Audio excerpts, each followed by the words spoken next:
Il était une fois une princesse prisonnière du temps. Il y a bien longtemps, dans un royaume prospère, vivait un sultan qui avait une fille aussi belle qu'elle était charmante. Elle était née avec un don. Son premier baiser transformerait toute grenouille en prince. Ce don, venu du ciel, devint vite une malédiction quand un grand nombre de créatures mal intentionnées vinrent la courtiser.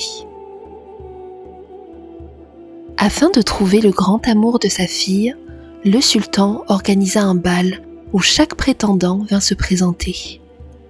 Ils furent de toute espèce et de toute forme, des ogres, des lutins, des vampires, des hommes sous malédiction et même de véritables grenouilles. En échangeant avec ces nombreux soupirants, la princesse se rendit vite compte qu'ils étaient plus intéressés par son don que par sa personne. Quand elle déclara à son père qu'aucun n'avait su charmer son cœur, il les renvoya chez eux. Dans la nuit, un sorcier s'infiltra dans la chambre de la jeune femme et tenta de lui arracher son baiser. Elle se débattit pour échapper à son étreinte. Alors que son assaillant tentait de l'enlever, les gardes, alertés par les cris de la princesse, vinrent à sa rescousse et enfermèrent le sorcier mal intentionné. Après cet événement, le sultan décida d'enfermer sa fille dans une prison du temps. À l'intérieur d'un sablier, dans une salle cachée au fin fond du royaume, la princesse resterait prisonnière jusqu'à ce que son véritable amour vienne la délivrer.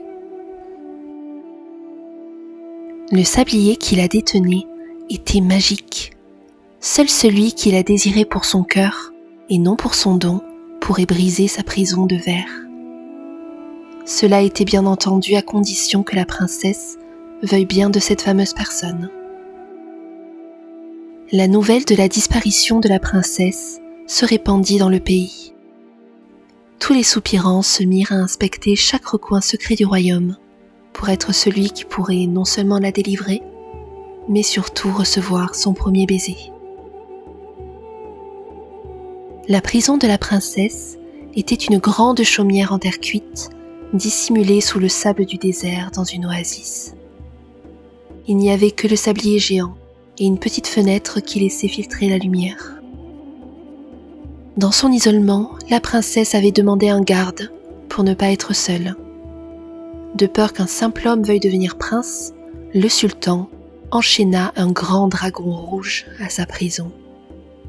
Celui-ci, captif depuis bien longtemps dans les sous-sols du palais, détestait cordialement les humains.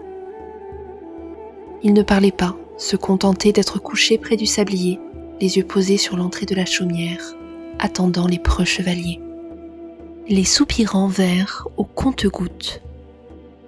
Un jour, un sylvain, chevauchant un cheval bai, trouva l'entrée de la prison de la princesse. Le dragon l'ignora, alors le sylvain tenta de briser la vitre avec ses cornes. Le coup l'envoya valser à l'autre bout de la pièce. Il s'énerva, retenta la même opération et sans un mot pour la princesse, s'en alla. Une deuxième fois, un humain maudit arriva sur un cheval blanc. Il se présenta docilement à la princesse et au dragon et parla avec la jeune femme. Il se montra sous un jour charmant. Au bout de quelques heures de conversation, il somma la princesse de briser sa cage pour qu'il puisse l'épouser. Quand celle-ci lui dit qu'elle n'en avait pas le pouvoir, il se fâcha contre elle. Le dragon, agacé par le comportement mielleux et insistant de l'homme, le chassa. Une troisième fois, un djinn apparut sur un cheval noir. Il tenta d'enchanter le sablier pour le détruire, mais son sort se retourna contre lui et dévora le démon. Le temps passa et la princesse perdit tout espoir. Elle ne bougeait plus. Dans son sablier, sa longue robe beige se confondait avec le sable. Il n'y avait que ses cheveux noirs qui la trahissaient.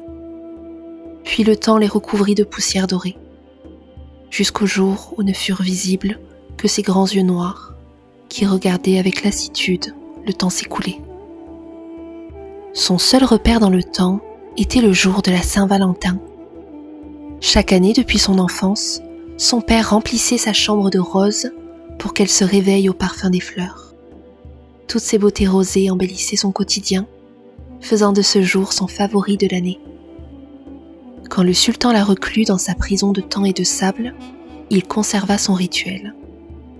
Une fois par an, le souverain remplissait la salle lugubre de roses pour que sa fille puisse observer la beauté de l'amour et ne pas désespérer.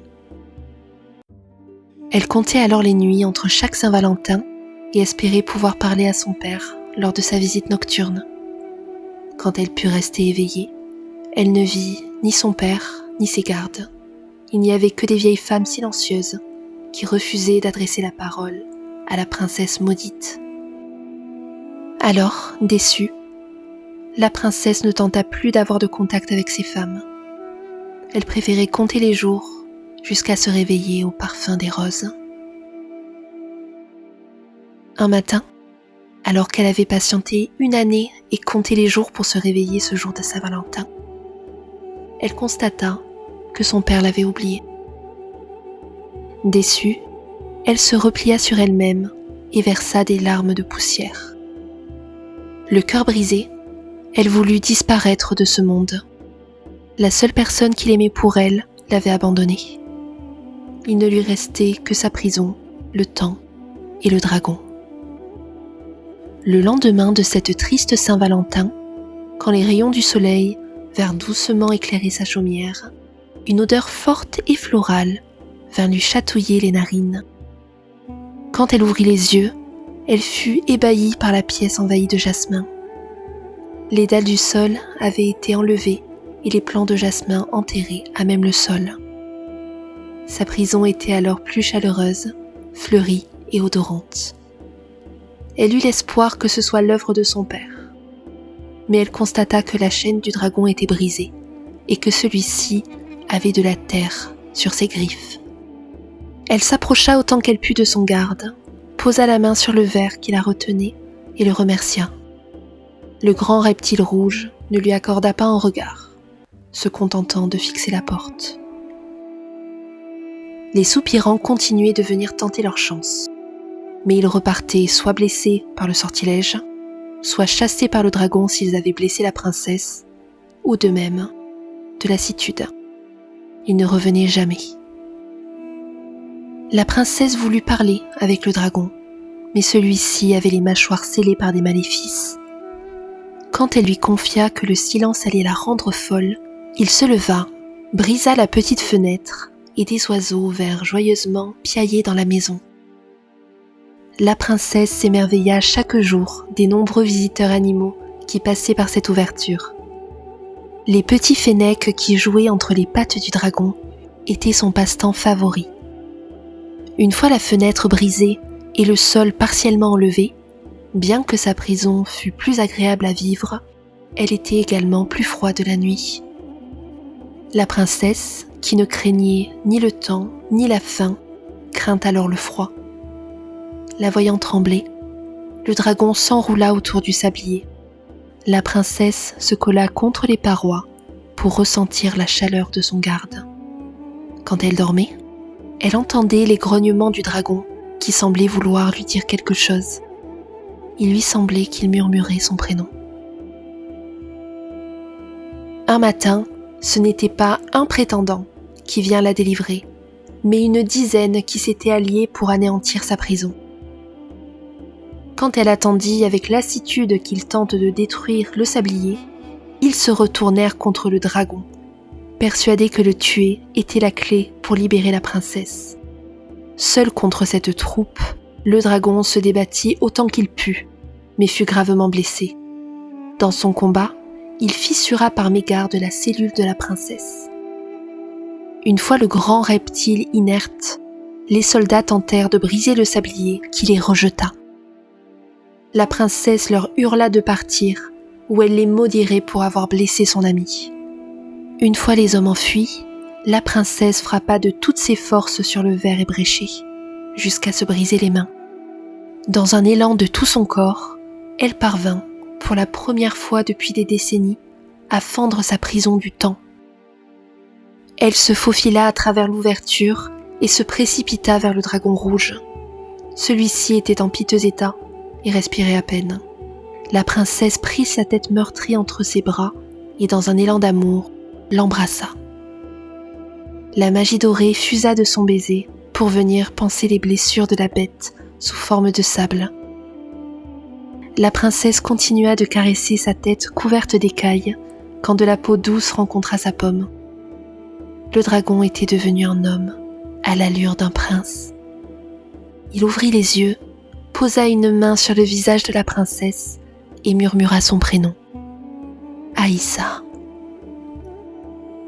La princesse avait trouvé son véritable amour, qu'elle avait rencontré dans sa prison du temps. Il n'était pas celui qui avait tenté de détruire sa cellule, mais celui qui était resté avec elle pour alléger sa peine. Heureux et réunis, ils ne partirent pas à la rencontre du royaume. Ils s'enfuirent pour découvrir la beauté du monde dont ils avaient tous les deux été privés depuis si longtemps. Personne n'eut vent de cet heureux dénouement pour la princesse qui soigne, jusqu'à ce qu'un jour, un chevalier n'entre dans cette prison pour ne découvrir qu'un sablier brisé et du sable répandu sur le sol.